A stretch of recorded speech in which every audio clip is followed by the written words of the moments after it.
Hi everyone, it's the Wolf from Fortress of Solitude, and I'm back once again taking a look at some more great toys. Now, back when I was still a little kid running around my parents' home, one of the must-have toys used to be a toy called Stretch Armstrong. Yes, Stretch Armstrong. Now stretching fun farther than ever before.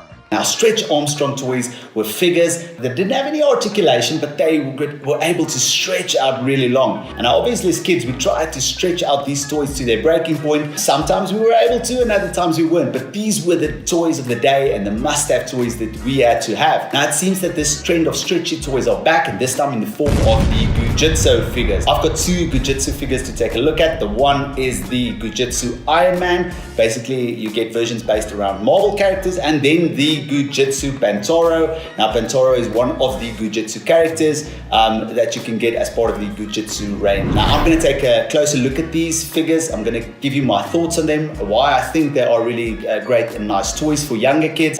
So without further ado, let's take a closer look at the Goo Jit figures. Okay, so here we have the two Goo Jit figures. Now, as I mentioned, I've got the Iron Man and the Bantoro figure. I think first off, we'll take a look at the Iron Man figure. Now, again, what you'd expect, the figure looks like Iron Man from the MCU.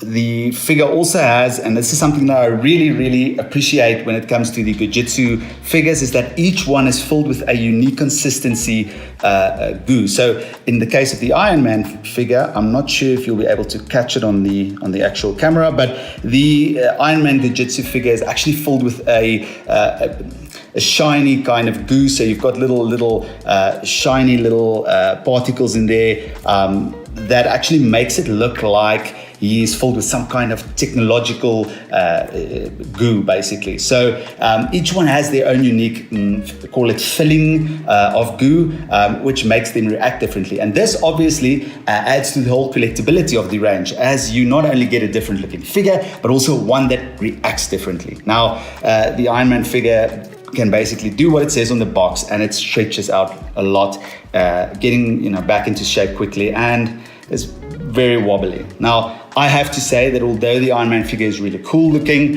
and I am an Iron Man fan, I do actually prefer Bantoro.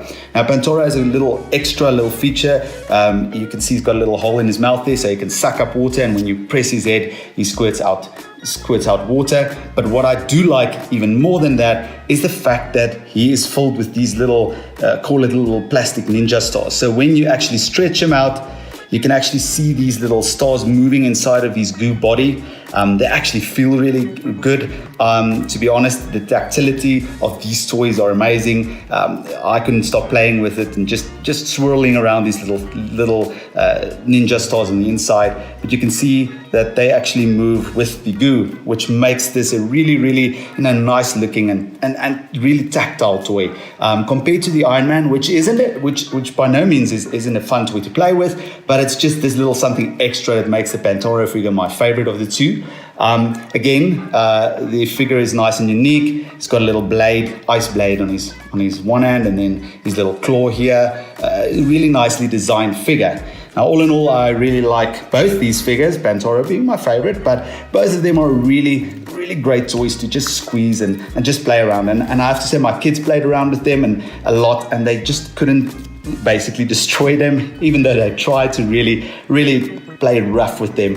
And as you can see, these figures are still in a really good condition. So what are my final thoughts on the Goo Jit figures? Now, to be honest, I can see why these toys are such a must-have toy currently. The whole tactile feel to them, the fact that these Goo Jit figures come in different goo consistencies, which means that some of them stretch easier, some of them take longer to get back into shape. The fact that each one feels unique not only makes them a great toy to play with and feel and stretch, but also makes it a great collectible, seeing as there's more than one and each one is different enough to make it worth getting another one in the series. So collecting these, I think, will be something that attracts most kids. Also, I have to say that although the Iron Man Goo Jit figure is really nice and it does stretch out very nicely and it plays really well and it is durable, I prefer the actual Goo Jit Bantoro figure, mainly due to the fact that it's got these little gooey little stars inside